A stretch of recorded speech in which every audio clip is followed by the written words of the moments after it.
Hola maestros, durante esta presentación estaremos abordando el tema navegando en la era de la información. Este tema es muy pertinente en la actualidad porque como todos sabemos tenemos acceso a diferentes fuentes de información a solo un clic de distancia. Por lo tanto es importante reconocer las diferentes fuentes, así como identificar algunos criterios para saber cuáles son apropiadas para desarrollar o utilizar en lo que es la labor docente. En primer lugar hablaremos un poco sobre los tipos de recursos. Como todos sabemos, existen diferentes tipos de información. Lo que hay que tener en cuenta es el ciclo de la información. Aquí en este pequeño gráfico podemos observar cómo la información se actualiza a medida que va pasando el tiempo, desde el internet, cuando suceden cosas el mismo día, hasta el periódico, revistas, publicaciones en las semanas siguientes. Y a medida que pasan los años ya podemos empezar a ver el desarrollo de artículos académicos, que obviamente requieren cierto bagaje, cierta literatura o trabajo por parte de los investigadores, por lo tanto conllevan mayor tiempo. Así sucesivamente con los libros e enciclopedias. Aquí podemos observar algunos de los tipos de fuentes de información. Tenemos desde libros, archivos, publicaciones, recursos visuales, recursos alternativos, etc. Solo por hablar algunos ejemplos, es importante mencionar que para el tema de libros, nosotros ya vimos algunas de las plataformas o bases de datos donde podemos encontrar libros, incluyendo Google Books, pero también es importante hacer mención a plataformas como Kindle. Kindle es la plataforma a través de la cual Amazon, una de las empresas más grandes a nivel mundial, vende libros electrónicos, los conocidos ebooks. De igual manera, quiero hacer especial énfasis en los recursos visuales. Muchas veces consideramos que plataformas como YouTube son específicamente para ocio o entretenimiento, pero existen muchos canales en YouTube que son específicamente para fines académicos. Vamos a ver un pequeño ejemplo una vez concluyamos esta presentación y cómo podemos adaptarlos para la labor docente. Seguidamente, algo sobre las estrategias de búsqueda. Esto ya lo abordamos en el video que pueden encontrar en este módulo sobre la búsqueda de información. Sin embargo, solo para ahondar en algunos puntos, es importante que siempre que vayamos a abordar algún tema, pensemos cuál es esa idea central que queremos abordar y cuáles son esos subtemas claves que son importantes conocerlos para poder abordar de manera completa e integral ese tema central. En lo que es la preescritura, siempre es importante reconocer toda la información que sé sobre el tema. Es importante como investigadores y como docentes, una vez que queremos desarrollar una investigación o buscar algo específico, no entrar directamente en el proceso de búsqueda, sino que importante es conocer qué presaberes tengo para poder guiar mejor mi búsqueda. Identificar preguntas claves, enumerar los puntos principales a cubrir y pensar en recursos externos específicos que puedan ser útiles durante el proceso de investigación. Si, por ejemplo, en mi caso estoy realizando una investigación sobre economía, sobre medición de nivel de vida en Nicaragua, por poner un ejemplo, una referencia básica serían los datos del Banco Central o los datos del Ministerio de Hacienda. Si estoy buscando información internacional, puede que lo más conveniente sea buscar organismos multilaterales como las Naciones Unidas, etcétera, según el tipo de información que estemos buscando. Les voy a mostrar algunos ejemplos de esto a continuación. Aquí tenemos algunos métodos, por ejemplo tenemos las palabras claves que siempre utilizamos y el vocabulario controlado. No es lo mismo que yo utilice dos términos y los separe por una I en el motor de búsqueda o que los separe con una O. Obviamente que con una O viene siendo excluyente y si utilizo una I es más incluyente, que debe ser información que relacione ambos conceptos que estoy inscribiendo. Entonces es importante tomarlo en cuenta.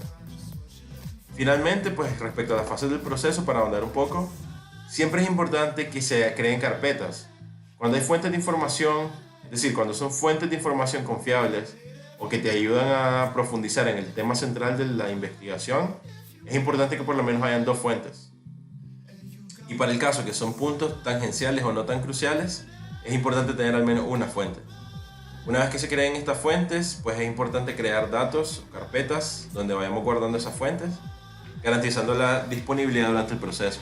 Esto porque, como todos sabemos, es muy común que encontramos fuentes o literatura relevante y cuando la retomamos en días posteriores no encontramos exactamente de dónde conseguimos esa fuente. Entonces siempre es importante descargar o guardar los links.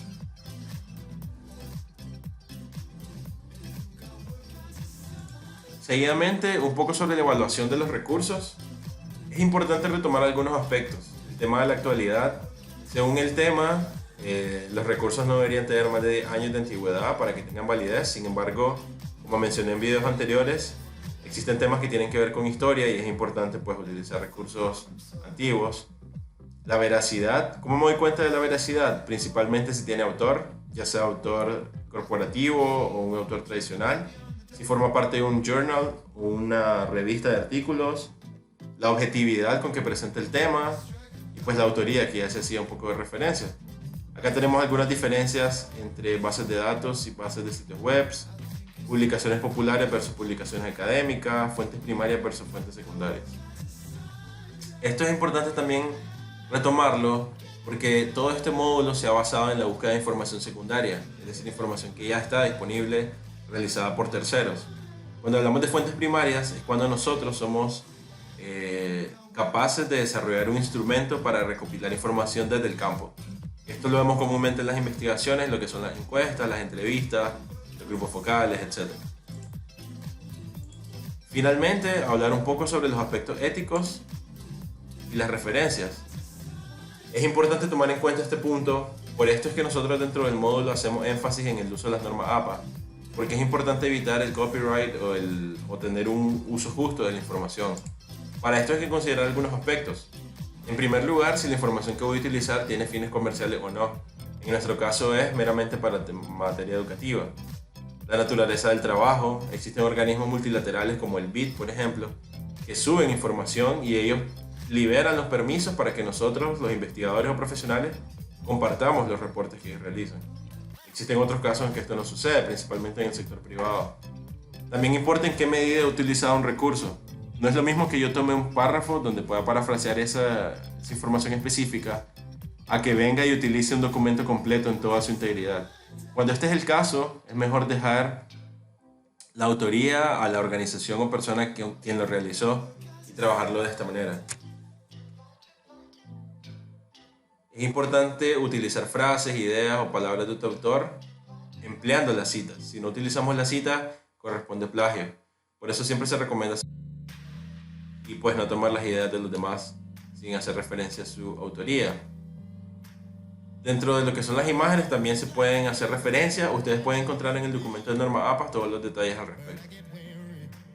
Para finalizar, esto último a lo que quiero hacer referencia es observar las diferencias que existen entre las revistas, los journals escolares, los journals comerciales o los periódicos. Aquí lo importante, sin ahondar mucho en este tema, es que todos son válidos. Simplemente que tienen algunas diferencias, pero que no necesariamente vienen a darle menor calidad a la información que ahí se encuentra, sino que cada una cumple su propósito.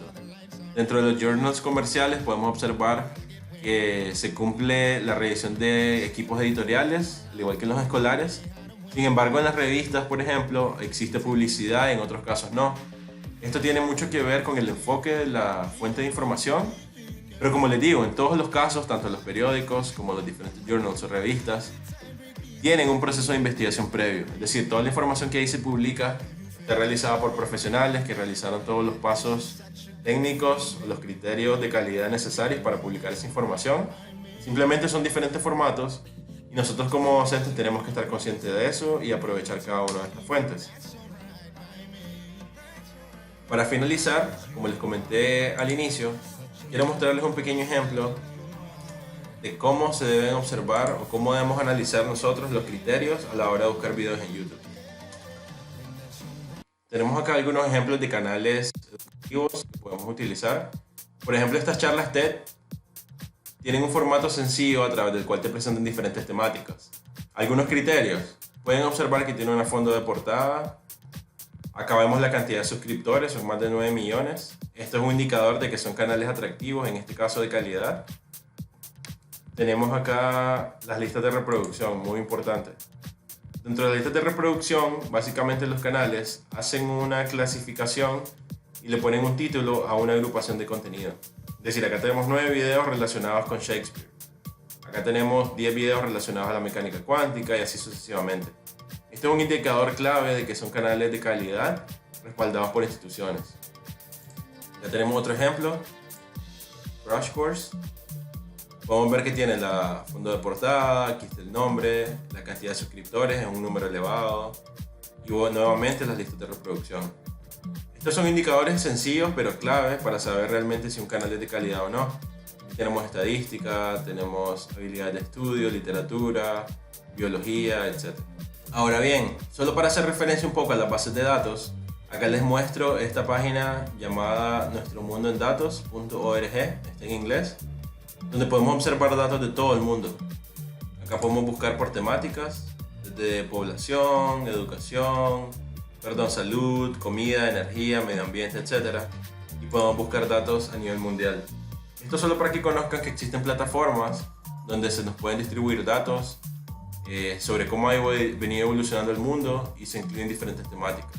Bueno, espero que la información les haya sido de utilidad. Agradezco nuevamente el tiempo y ustedes tendrán a disposición la última asignación para la tarea correspondiente al módulo 5. Gracias y saludos.